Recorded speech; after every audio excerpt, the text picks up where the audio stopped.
It seems to me, Adolf, that there have been a lot of stories in the papers recently about people who have left rather large amounts of money to their pet animals. Yes, I've noticed that, too. If this keeps up, we're certainly going to have a lot of wealthy cats and dogs in this country. Now, how does the government collect income tax from a Cocker Spaniel who has been left a fortune? While we're being silly, it seems to me to be an even harder job collecting from a Great Dane. But I'm always curious about people who leave unusual bequests. Ah, dear, you'll find the court records of the land are filled with strange and fantastic legacies. Some of those strange legacies you mentioned, Adolf, must have been quite confusing to the administrators who settled the estates. Well, dear, some of them are so odd and so peculiar that I wonder how an administrator could go into court to have them administered. Take the case of a woman in England who left £200 a year to her pet parrot. Now, I'm all for taking care of animals after a person has passed on, particularly a parrot or pet dogs or animals of that kind whom one holds very, very dear. But £200 a year, at that time, that was $20 a week. What on earth could a parrot do with $20 a week? Yeah, maybe he was a very hungry parrot and needed a lot of seed. I don't know. Well, now you're joking about it. Well, it was her parrot. Why shouldn't she be able to leave the money if she wanted it that way? Take the case of Mrs. Lewis Oldham of Oklahoma City, who willed to her two daughters, my sunny disposition and my sense of fairness. Now you try to execute that one. Or Francis Reginald Lord of Australia, who left his widow 1 shilling for tram fare to any place where she could go drown herself. Oh, well, he was a horrible man. Now, I have no patience with that. But on the other hand, you see, now just to offset that, you have, during the American Revolution, the statesman Gouverneur Morris. And when he passed on, he left his widow a very large fortune and also provided in the will that if she remarried, she was to get twice the sum of money. Well, I think that's perfect. I do, too, because so many men leave the provision in their wills that if their wives remarry, they're to get nothing. You know, that's something, just for a moment, that I do not understand. I think that is something very strange in a person's nature. Why should anyone want to be that unkind or that cruel, that if they had that feeling that if they should pass on, that they would not want the other to be fortunate enough to meet someone as a companion? I don't understand such selfishness. I don't either, but then they do it, and it happens every day. And then you see the woman or the man has to make the decision, well, if I remarry, then I will lose the money. Then they have that problem. Oh, I think that's a very unkind thing. I have no patience with that. Just at this point, I think it's very important that every person, I don't care who he is and how little he leaves, should leave a properly executed will, if he can possibly afford it, to have an attorney aid him in it, and if he cannot, for him to look up the laws of his own state to be sure that he is leaving the money where he wants it to go and in the proper form. But getting back to some of these strange legacies, there really have been some rather amusing and odd things that people have left. For example, Robert Louis Stevenson left he willed his birthday to a friend who complained that hers fell on Christmas Day. But, and he also said, if she did not use it properly, that all rights passed to the President of the United States. I don't quite know what he meant by that. No, that's a rather sweet gesture. I don't think that's a valid will. Well, it was in his will. It was in it, but how on earth could you execute it? You couldn't pass that on to anyone. But one of the things that always interests me is a man works very hard all his life for money, leaves his money with express provisions, bequests in his will that he wants carried out. He wants them done in a certain way, and yet that will can be upset. Yes, I don't understand that. You're right. Mm-hmm. Well, it happens all the time. We see now a man, for example, has been living a quiet life, let's say, and probably loathes his relatives. They probably have been very unkind to him, so he decides to leave his money in any other way that he pleases. He leaves it to his dogs, his cats, his parrots, anything he wants.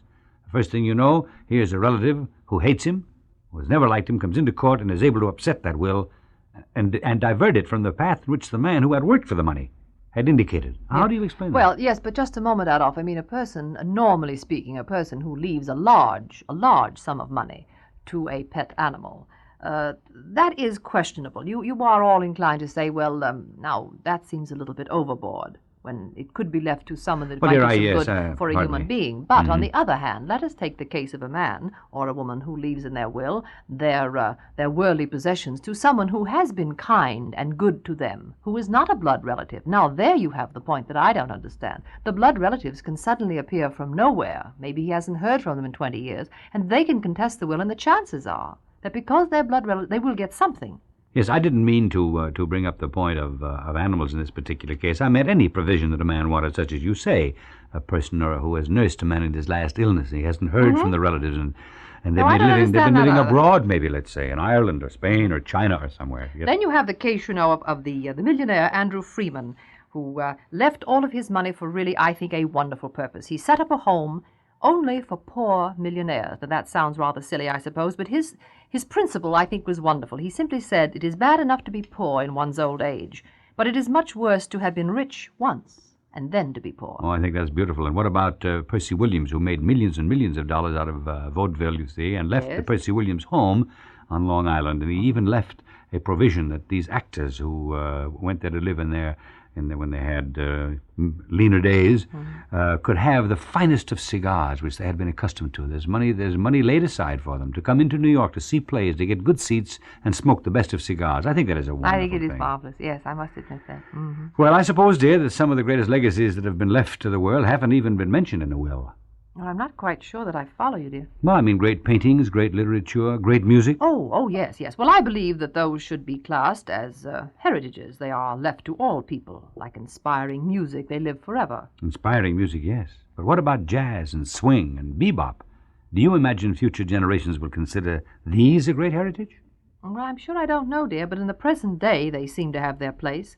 Suppose we look into these so-called modern music forms after we hear what someone else has to say on a different subject.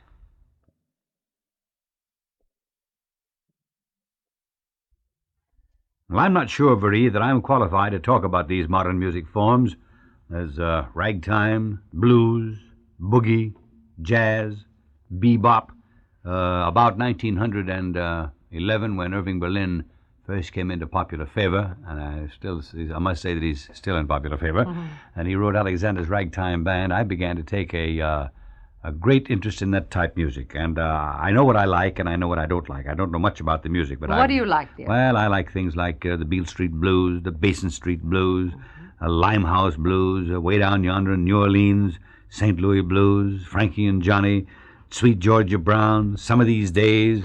I like that. I like the melody of those pieces, and I like them played.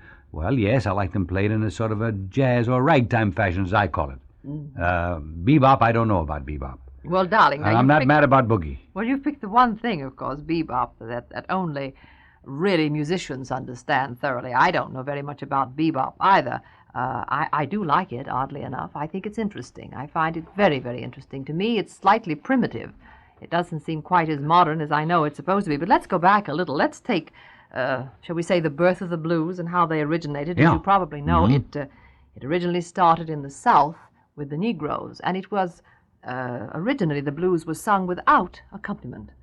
It was simply the Negro's feeling of putting his words and his emotions into his song. And then to that, they added their instruments, but actually the instruments were simply reproducing the inflections of the song that he'd been singing. Do you recall when we were in, I think it was Richmond, Virginia, the little group of Negro boys that were on the street corner that was so wonderful? That's right. That were singing, and they had a dishpan and a spoon. That was the only music they had, and I think a washboard with some thimbles or something. That's right. Of their own. I remember. And they would sing anything you asked them to, but they would do it in their own way, and it was wonderful. They have so much rhythm and spirit. Well, tell me this. How is it then that the Europeans, particularly the French, appreciated our Dixieland music, so-called New Orleans and Memphis, now music from the South, before we did?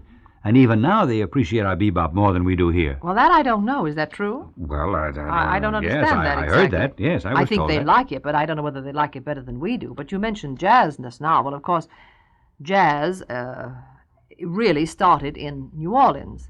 And the word jazz is a Creole expression meaning to speed up. Now, I think, in my humble opinion, and I don't profess to be an expert, and probably anyone who happens to be listening that is may correct me on some of these things, and also you. But I feel that it is really, you take jazz, and you take swing, and you take boogie woogie, and all of those things, it really amounts to interpretation more than anything else. Because you know perfectly well that if you get some very good musicians together and they have a jam session, they'll play anything you ask them to, but goodness knows what will come out. It'll just be how they feel for the moment. Well, I like to hear the melody. I don't like the melody to be drowned in all sorts of Yeah. weird notes and sounds. That's And right. I want the melody to come through. If I don't appreciate the music. And I like rhythm.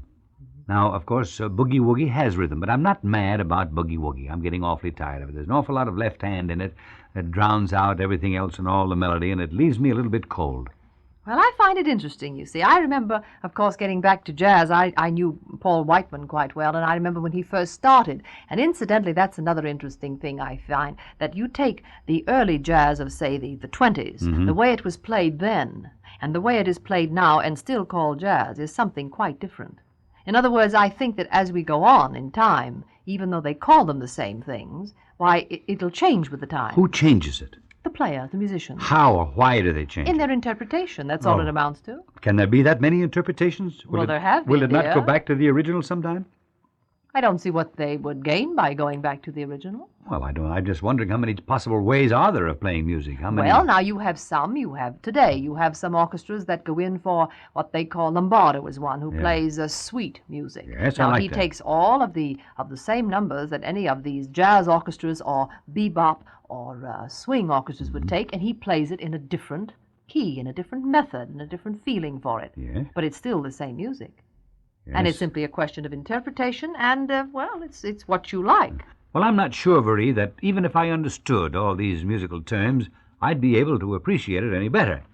Well, once again, we seem to have reached the end of our time. This is Adolphe Menjous speaking from Beverly Hills. And this is Veritas Del Monjou thanking you for inviting us into your home and hoping we may call again soon.